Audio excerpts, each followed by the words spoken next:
Episode की शुरुआत में हम देखते हैं कि हमारा जो ऑथर है कहानी का वो हमें बताते हैं कि एक दिन ना हर एक चीज़ ना बहुत ज़्यादा पीसफुल चल रहा होता है, पर पता नहीं कहाँ से एक मनुष्य व्यक्ति इस दुनिया के अंदर या बोले क्यूनियन सेक्ट के अंदर अपना कदम रख लिया था। और जिसके कारण वर्ष था क्यूनियन सेक्ट के आसमान के अंदर जो लाइट ट्यूबुलेशन है बहुत ही ज़्यादा गुस्सा होकर इधर उधर नाच रही होती है। और हमें बताया जाता है कि उसमें से इतने ज़्यादा मर्डर सौरा निकल रहा होता है ना कि जो डिसिपल होते हैं क्यूनियन सेक्ट के वो डर के मारे वहाँ पे बेहोश होना चालू हो चुके रहते हैं। और हमें आगे बताया जाता है कि जो लाइट ट्यूबुलेशन है ना उसने अपने आप को स्पीड फोन में यहाँ पे ट्रांसफॉर्म भी कर लिया होता है। और हमें बताया जाता है एक पीक है क्यूनियन सेक्ट का जहाँ पे एक बंदा बात कर रहा था कि यहाँ के जांग चंग ये क्या बेकार से चीज़ है ना, और इसने कुछ ज़्यादा यहाँ पे तबाही मचा दिया है। और हमें बताया जाता है इसका नाम है जॉन फेंग, जो बकवास कर रहा होता है और वो बोलते हैं कि आखिर क्या हुआ अगर ये यहाँ पे प्रोसेस करता डिवाइन टैलेंट को, वो पर इसने ना यहाँ पे हमारे सेक्ट लीडर को भी ना झुकने में मजबूर कर दिया। और वो तो अभी बस एक क्यूआई रिफाइनिंग स्टेज के कल्टिवेटर पे, तो उसे क्या लगता है कि आके वो यहाँ पे यंग सेक्ट लीडर बनने के लायक भी है क्या,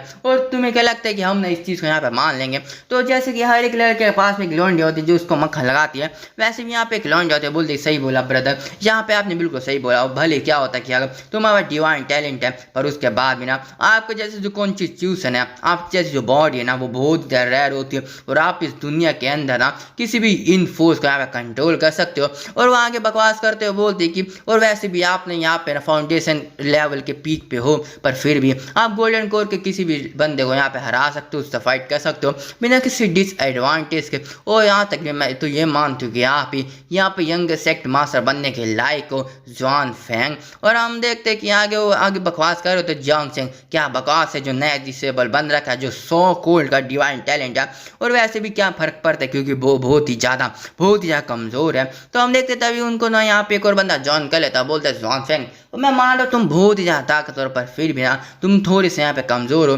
हमारे एल्डर सीनियर सिस्टर से। और आगे बकवास कर रहा होता है कि जो एल्डर सीनियर सिस्टर है ना उनने जो मास्टर कर लिया एंशिएंट हेरिटेज को, और यहाँ तक ना कि उनकी जो कल्टीवेशन का जो मेथड है ना वो बहुत ही कमाल का। और मेरे को तो ये भी लगता है कि जो उनकी कॉन्सेंट्रेशन है ना जो कल्टीवेशन लेवल पे जो 2 साल तक उनने हमें दिखा रखा वो किसी भी बंदे को सरपास कर दिया इस दुनिया के अंदर। तो और हम देखते हैं आगे बता रहा होता है ना कि वो, और जहाँ तक की बात है जॉन फेंग हमारे सीनियर सिस्टर है तो मैंने काफ़ी समय पहले सरपास कर दिया तुम्हारी पावर लेवल के हिसाब से। तो और मेरे को तो लगता है वही यहाँ पे यंग सेक्ट मास्टर बनने के लायक है। और जब उनने 5 साल पहले हमारे सेक्ट में यहाँ पे ज्वाइन किया था ना तो वो बस यहाँ पे क्यूआई रिफाइनिंग स्टेज के 3rd लेवल थे, पर अब वो फाउंडेशन स्टेज के ग्रेट कंप्लीटेशन लेवल पे पहुँच चुके हैं। या तो तुम ये मान सकते हो एकदम पीक के भी पीक के ऊपर, पता 9th लेवल के एकदम जो बॉटम डेक तो है ना वहाँ पे पहुँच चुके हो। तो हम देखते हैं कि आगे वो बता रहा होता है कि जहाँ तक की बात है कि मेरे को ऐसा भी लगता है कि उन्होंने जो फुल स्कोर स्टेज है ना उसको भी यहाँ पे अचीव कर लिया होगा। तो यहाँ पे मैं तुम्हें यहाँ पे फालतू का ज्ञान दे देता हूँ।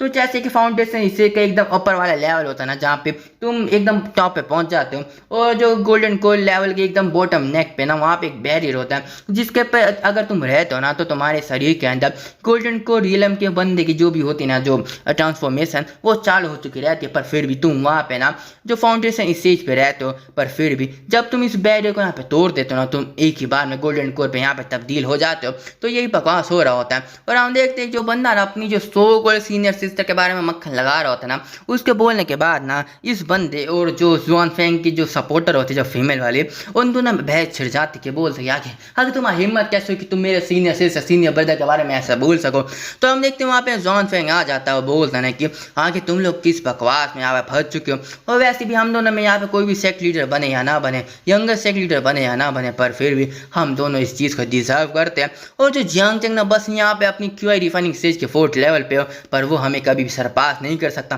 क्योंकि क्यूनियन सेक्ट में कभी भी ऐसा हुआ ही नहीं है। और वैसे भी भले इसने यहाँ पे पोजीशन ले लियो यंगर सेक्ट लीडर की क्यूनियन सेक्ट की, पर ये बहुत ही ज़्यादा कम टाइम लगे कि मैं उसको ना यहाँ पे बिना किसी परेशानी से नीचे गिरा दूँ और इस जो पोजीशन है ना अपने आप को यहाँ पे बना दूँ एकदम यंगर सेक्ट लीडर इस क्यूनियन सेक्ट का। और हम देखते जो लड़के होते बोलते सीनियर ब्रदर आप बहुत ही ज़्यादा सही बोलो, और भले उसके पास कितना भी टैलेंट हो ना पर फिर भी उसको टाइम लगेगा अपने आप को मैच्योर करने में, अपनी पावर को यहाँ पे यूज़ करने पर अगर उसको वो टाइम मिले ही ना तो अगर उसको उतना टाइम मिले ही ना और मैं उसको वहीं पे ख़त्म कर दूँ तो क्या होगा। और हम देखते आगे बता रहे हो वैसे भी उसको टाइम अगर मैं दूँ ना और उसको पब्लिकली यहाँ पे ये बता दूँ कि मैं यहाँ पे यंग सेक्ट लीडर की पोजीशन के लिए उसको चैलेंज करता हूँ, उसको बहुत ही ज़्यादा ह्यूमिलेट कर दूँ और उसके पोजीशन को छीन लूँ ना, तो भली बाद में कितना भी ताकतवर बन जाए पर वो पोजीशन हमेशा के लिए मेरी हो जाएगी। और हम देखते हैं कि दूसरी तरफ एक कोने के अंदर ना एक लड़की होती है जो अपने आप को यहाँ पे कल्टीवेट कर रही होती है। और मैं तुम्हें बता दूं कि जो बंदा यहाँ पे जो सो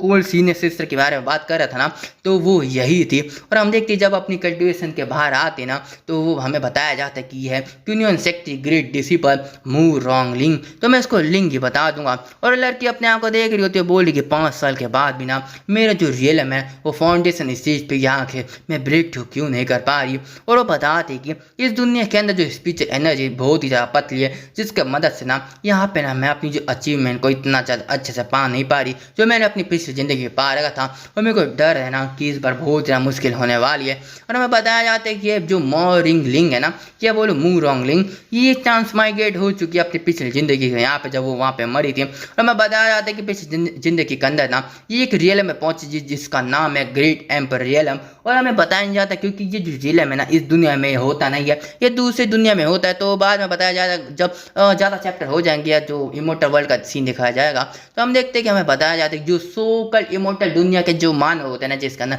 लोग मरने के बाद दूसरी दुनिया में आ जाते हैं, वहाँ पे कल्टिवेट करते हैं, फिर बदला ब्ला ब्ला ब्ला और ले या ना ले सारा चूतिया बंदी बना के 1000-2000 चैप्टर लेके चले जाते हैं। तो ये तुम थोड़ा सा वैसे समझ सकते हो। और हम देखते हैं आगे हमें बताया जाता है कि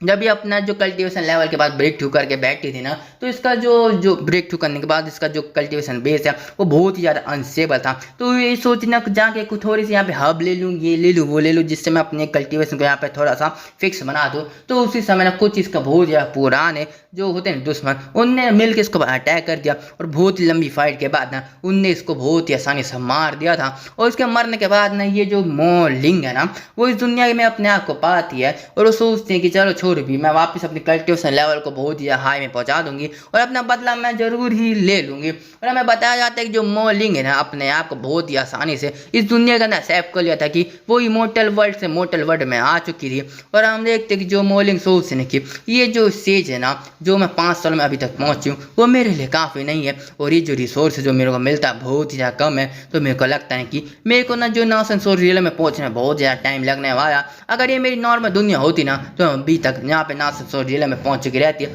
और अब इस दुनिया में अपने आप को प्रोटेक्ट करने के लिए ना मेरे को इतना रियल में तो पहुंचना पड़ेगा ही। और हम देखते हैं वो सोचते कि मेरे को अभी तो यहाँ पे गोल्डन कोर स्टेज के ऊपर ब्रेक थ्रू करना है, फिर उसके बाद ना यहाँ पे कम्पीट करना है यंगेस्ट टेक लीडर की पोजीशन के लिए। और यही चीज़ें सबसे ज़्यादा फास्टेस्ट वे होगा मेरे को यहाँ पे नासन सोर रियलम तक पहुँचने के लिए। और हम देखते हैं जैसे अपने बारे में सोच रही होती है ना, तभी वहाँ पे यहाँ पे बीप बीप की साउंड आती है उसको। और वो जब चेक करते हैं तो उसके बाद पेंडेंट होता है। और मैं तुम्हें बता दूँ पेंडेंट नहीं यहाँ पे मोबाइल की तरह काम करता है जिसमें तुम किसी से बात कर सकते हो। उस पेंडेंट का हमें बताया जाता है कि इसमें से ना इसके किसी जो जूनियर डिसिपल है ना यहाँ पे इसको मैसेज दे रखा है। उसका ना बताते हैं कि जो सीनियर सिस्टर लिंग है यहाँ पे बहुत ही बेकार सा फिनोमिना हो रखा है। और वो बताते हैं कि यहाँ पे जब आउट सेक का यहाँ पे टेस्ट हो रहा था ना, वहाँ पे एक बंदे ने यहाँ पे प्रोसेस करते द लेजेंडरी डिवाइन टैलेंट को, और जो सेक्ट लीडर है उसको अपना डिसेबल बना लिया उसी समय पे। और इतना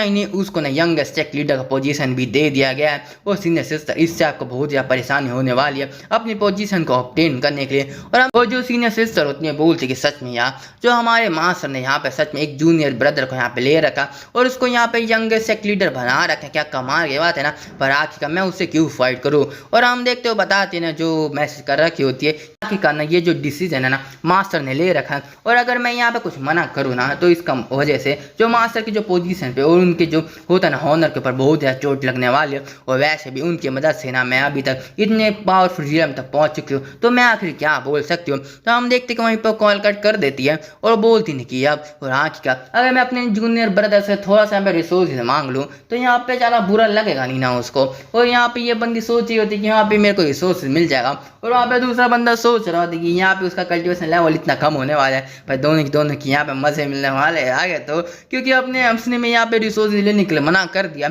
और दूसरी तरफ उसका जो कल्टीवेशन लेवल फाउंडेशन इस चीज़ पे पहुँचने वाला है, तो आगे का इन दोनों का मुंह कैसे बनने वाला है। और हम देखते जब ये लड़के आप सोचते हैं कि आगे का जो पोजीशन है ना यंग सेक्ट लीडर की वो तो मेरी है। और वैसे भी इस दुनिया के अंदर मेरा कोई दुश्मन है भी नहीं, तो मैं इतनी ज़्यादा जल्दी में नहीं हूँ अपने आप को इतना ज़्यादा आगे बढ़ाने के लिए। तो मैं आराम से दुनिया में जी सकते को देख लेता हूँ। और हम देखते कि वापस से जो आउटर होल होता है वहाँ का सीन दिखाया जाता है जहाँ पे क्यूनियन सेक्ट के आउटर डिसिपल का टेस्ट हो रहा होता है। और वहाँ पे हम देखते हैं जो गोल्डन कोर का जो एल्डर होता है बोलते हैं आखिर हम क्या करें, हमें जल्दी से जो जंग सिंह को बचाना चाहिए कि नहीं। तो तभी उसके पीछे क्या एल्डर होता बोलता कि सर आखिर आप क्या बोल रहे हैं, हमें तो जल्दी इसको बचाना चाहिए ना, ये जो जंग सिंह हमारे फ्यूचर का होप है, हमारे यूनियन सेक्ट का, तो हमें जल्दी इसको बचाना चाहिए ना। तो हम देखते कि जो गोल्डन एल्डर होता बोलता कि तुम सही तो बोल रहे, पर आगे का अगर हमने जंग सिंह को बचाया ना तो भी हमारे ऊपर लाइन ट्रिबुलेशन का गुस्सा गिरने वाला है। और तभी हम देखते कि जो होता ना गोल्डन कोर का एल्डर, वो अपनी जो सेक्ट लीडर को बोलता कि मेरे दोस्त आखिर हमें ना यहाँ पे बैटल के प्रिपेयर होना पड़ेगा। और हम देखते जो सेक्ट लीडर अपने हाथ में तलवार उठा लेता है और हाथ में ना तलवार को आसमान की तरफ पॉइंट करता है। और हम देखते कि उसकी जो ऑरा में से ना फॉर्मेशन चालू हो जाता है, शॉर्ट फॉर्मेशन, और उसके मदद से ना एक शॉर्ट ना यहाँ एनर्जी से तब्दील हो चुकी रहती है और आसमान की तरफ पॉइंट कर रहा होता है। और हम देखते कि तभी जो गोल्डन कोर एल्डर होता बोलता है सच में कितना ज़्यादा ताकतवर शॉर्ट फॉर्मेशन है जिसने पूरे के पूरे आसमान को यहाँ पे ढक लिया है। और हम देखते हैं बाकी एल्डर बोल रहे होते कि सच में हमारे जो सेक्ट लीडर है ना उनका जो रियलम की जो ताकत है कितनी ज़्यादा एडवांस हो चुकी है। और हम देखते हैं यहीं पे अपना जंग सिंह सोच रहा था सच में यार मेरे जो मास्टर कितने ज़्यादा अच्छे हैं ना, वो यहाँ पे मेरे को एक इतनी ज़्यादा ताकतवर लाइटिंग ट्रिबुलेशन बचाने की भी कोशिश कर रहे हैं जिसमें मैं कितना ज़्यादा डिसएडवांटेज हूँ। और सच में जो सेक्ट लीडर है सच में एक लेजेंड बनने के लायक है। और हम देखते अपने सोच रहे थे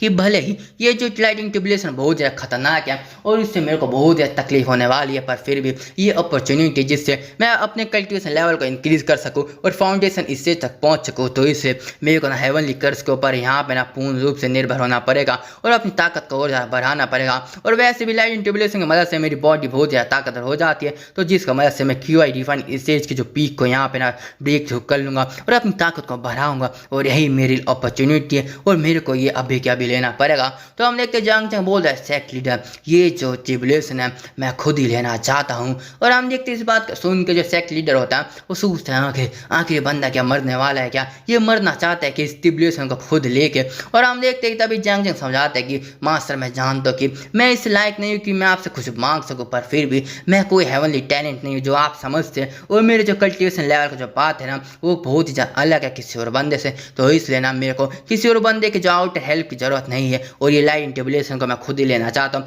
और ये चीज़ से ना मेरे जो फ्यूचर के ना बहुत ही ज़्यादा ग्रेट अचीवमेंट मेरे को मिलने वाली है। तो हम देखते हैं कि जो थंडर ट्रिबुलेशन का या वो थंडर एक मास्टर होता है एल्डर होता है या वो नासन सोल का एल्डर होता है, वो इस बात को सुनकर बहुत ज़्यादा शौक हो जाता है। और तभी अपना जंग सिंह अच्छे से उसको समझा रहा होता है कि मास्टर मैं जानता हूँ कि आप लोग मिलके और जो बाकी एल्डर मिलके मेरे को यहाँ पे प्रोटेक्ट कर लेंगे, पर फिर भी इसके बाद भी मेरे दिल के ऊपर बहुत ही ज़्यादा बड़ा घाव यहाँ पे गिरने वाला है, क्योंकि जो लाइटिंग ट्रिबुलेशन है ना वो मेरे लिए इधर आ रखी है और अगर मैंने उसको यहाँ पे रोका नहीं ना खुद से तो मेरे ऊपर ना बहुत ही ज़्यादा बर्डन होगा, क्योंकि जो लाइटिंग ट्रिबुलेशन है मेरे वजह से हो रखा है। और हम देखते जंग सिंह सोचता है कि मैं इनके मुंह के ऊपर ना मना नहीं कर सकता कि तुम्हें मेरे को मदद करने की जरूरत नहीं, पर फिर भी मेरे को कैसे मक्खन लगा कि इनको ना यहाँ पे मना करना ही पड़ेगा। तो हम देखते कि तभी जो गोल्डन एल्डर होता बोलते हैं कि इस बच्चे की जो बात है ना वो बहुत ही ज़्यादा यहाँ पे सेंस बना रही है, क्योंकि अगर हमने यहाँ पे इसकी मदद की ना कि लाइटिंग ट्रिबुलेशन को यहाँ पे रोकने के लिए, तो यहाँ पे ना इसके फ्यूचर के ऊपर बहुत ही ज़्यादा यहाँ पे घाव पड़ने वाला। और तभी आगे बोलते हैं कि भले हम यहाँ पे इसकी मदद करें फिर भी इसकी जो फाउंडेशन है ना वो बहुत ही ज़्यादा यहाँ पे तकलीफ में जाने वाली है, और अगर हम इसकी मदद ना करें तो अपने आप को यहाँ पे बर्बाद कर लेगा। पर फिर भी अगर ये बोलता है कि ये सारी जो रिस्पॉन्सिबिलिटी खुद लेना चाहता है तो हमें ना इसकी बातों को यहाँ पर सुनना पड़ेगा। तो हम देखते हैं कि तभी यहाँ पे एक जो थंडर एल्डर होता है वो बोलता है कि ये बंदा बिल्कुल सही बोल रहा है, क्योंकि यूनियन सेक्ट के अंदर जो हाईएस्ट लेवल पहुँचने के लिए ना तुम्हें वो ज़रा ताकत की जरूरत पड़ती है। और ये बंदा जब ये जो लाइटिंग ट्रिबुलेशन खुद लेना चाहता है ना, तो अगर यहाँ पे ये सक्सेसफुल हुआ ना तो इसकी ताकत बहुत ही ज़्यादा आगे बढ़ने वाली है। और मेरे को पता है कि जो डिवाइन टैलेंट को यहाँ पे खोना बहुत ही ज़्यादा बुरा हो सकता है, पर हम ना यहाँ पे कुछ ना करके या कुछ करके इसकी जो टैलेंट को यहाँ पे रून करना नहीं चाहते, तो ये अगर रिस्पॉन्सिबिलिटी लेना चाहता है तो इसको लेने दीजिए। तो हम देखते हैं कि जो सेक्ट लीडर होता है बोलता है कि मेरे को माफ होना जंग सिंह, पर मैं तुम्हारा मास्टर पर मेरे को यहाँ पे कुछ तो करना पड़ेगा ना, पर अगर तुम ऐसे चाहते हो ना तो मैं तुम्हें रोकूंगा नहीं, पर याद रखना कि तुम मेरे प्रिंसिपल हो, तो इसलिए तुम्हारे कहने पर